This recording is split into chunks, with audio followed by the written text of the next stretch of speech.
Olá pessoal, aqui nesse vídeo eu quero comentar uma notícia que infelizmente é frequente no Brasil, que são trabalhadores encontrados em condições análogas à escravidão.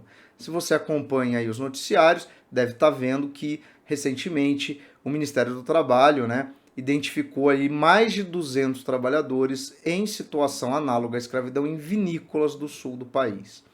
E sempre que a gente fala desse tópico, surge o questionamento, né? Por que usar condição análoga à escravidão e não falar claramente que é trabalho escravo? Vamos lá. Aqui é muito mais uma questão jurídica mesmo, pessoal. Por quê? Quando você tenta caracterizar que essa situação de trabalho é, de fato, uma situação de escravidão, você acaba abrindo a brecha para que algumas pessoas, na tentativa de passar pano e descaracterizar, o crime cometido, aleguem que essas pessoas não são escravas porque esses indivíduos são livres e que a escravidão seria, obviamente, um regime jurídico, em que um indivíduo é tratado como propriedade.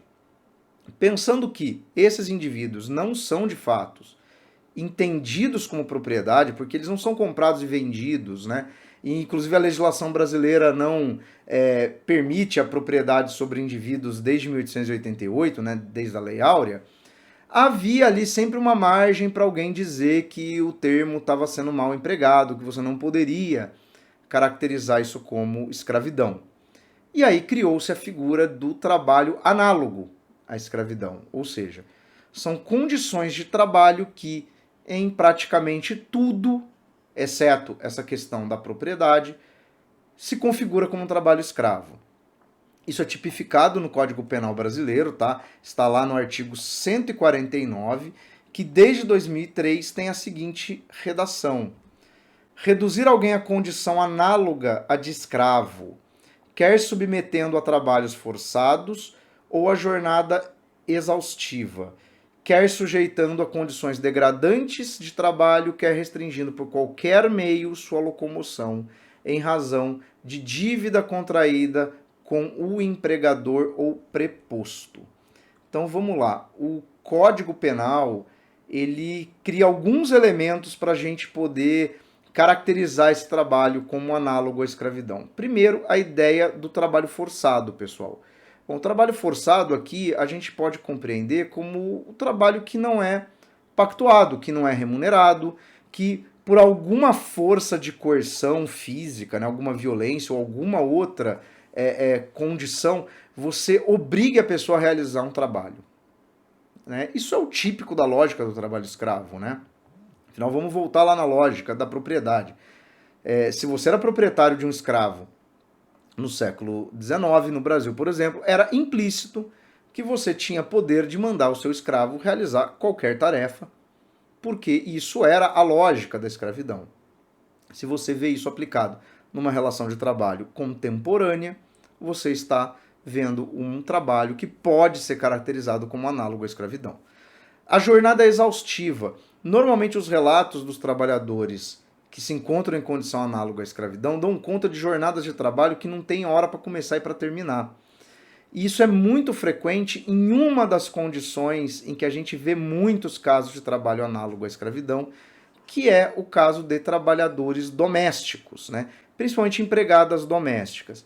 Se você já assistiu aquele filme, Que Horas Ela Volta, com a Regina Casé, você pode perceber que ao longo do filme, o fato dela morar na casa dos seus patrões faz com que a jornada de trabalho dela se estenda basicamente, por todo o horário em que os seus patrões estão acordados. E ela também faz as mais diversas tarefas. Ela aparece cuidando do cachorro, ela aparece preparando comida, ela aparece lavando roupa, ela aparece cuidando da piscina, ela aparece servindo a mesa, ou seja, não há uma clareza de horário de trabalho e de função que ela desempenha. É meio que aquela ideia, ela está ali para servi-los a qualquer tempo, da forma que for solicitado, ou seja, um completo desregramento, com relação à lógica de jornada de trabalho. Então, isso também caracteriza o trabalho análogo à escravidão. Mas, normalmente, as pessoas usam sempre, a ideia de, não, mas a pessoa é livre, mas a pessoa é remunerada. Aí é que entra o outro ponto, condições degradantes de trabalho, né, situações ali, por exemplo, insalubres, né, que está muito associada a essa ideia do trabalho exaustivo, e essa restrição de locomoção. Então também é muito frequente nessas narrativas de trabalho análogo à escravidão, você vê que de alguma forma esses trabalhadores eles não podem se deslocar livremente. Então, por exemplo, no caso das trabalhadoras domésticas mantidas em trabalho análogo à escravidão, a gente tem situações praticamente de cárcere privado, né? Pessoas que passaram anos e anos vivendo dentro das casas em que trabalhavam e que não tinham folga, não podiam se deslocar livremente, né? Não podiam sair da casa e que invariavelmente não eram remuneradas. E aí entra essa história da dívida. E por que o trabalho análogo à escravidão é tão frequente em trabalhos domésticos e trabalho rural? Porque vamos lá, vamos pegar aqui o caso específico dessas vinícolas do sul do país. Nós temos pessoas trazidas de outras regiões do país, tá? Vários trabalhadores vindos do Nordeste. O deslocamento dessas pessoas até essas vinícolas normalmente já é o primeiro ponto dessa dívida. Por quê? Os contratantes dessa mão de obra, né, e aí por isso que ele fala empregador ou preposto, pode ser um intermediário.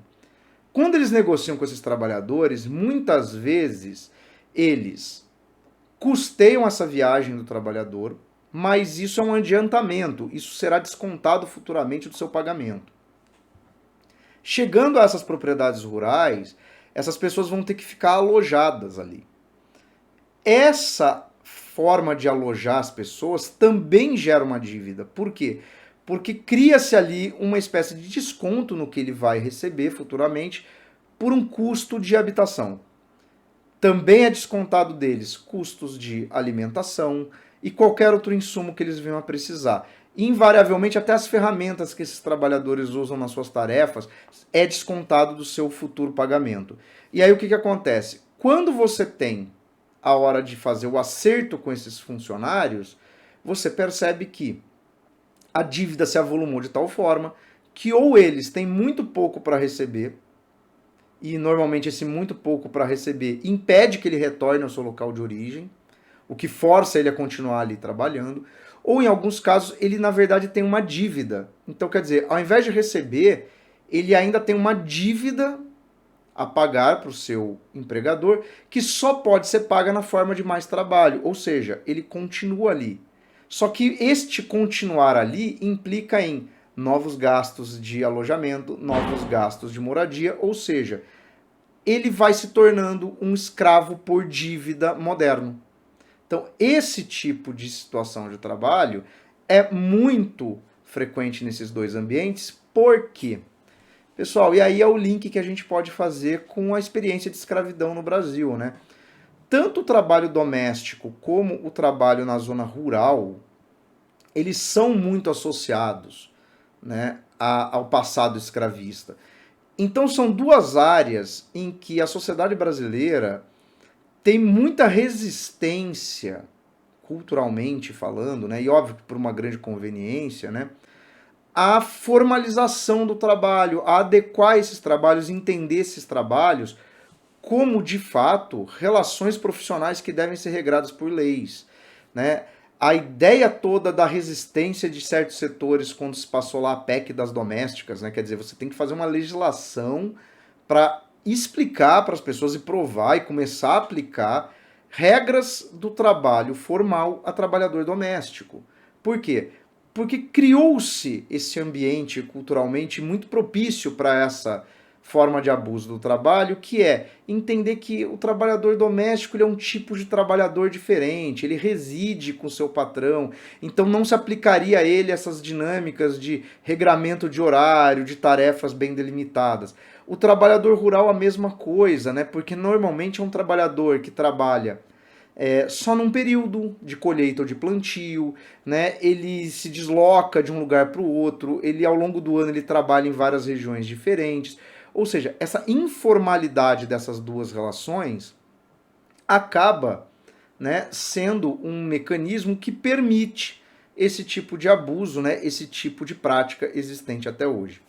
Então, pessoal, a ideia aqui desse vídeo era fazer essa distinção, né, de por que a gente usa análogo à escravidão e não realmente escravidão, tá? E é esse detalhe realmente da propriedade. Então, pensando nisso, dá para você, por exemplo, perceber porquê do uso de certas expressões, né? E para não criar essa confusão, porque de fato não é um trabalho escravo naquilo que a legislação brasileira entendia até o século XIX, mas é trabalho escravo na sua prática diária de abusos, por isso análogo à escravidão. Beleza? Ficou clarinho para você a diferença entre esses dois termos e por que a gente emprega análogo à escravidão? Se você quiser comentar, escreve aí. Se você gostou desse vídeo, dá o seu like, se inscreve aqui no canal, ativa as notificações e até o próximo. Um abraço.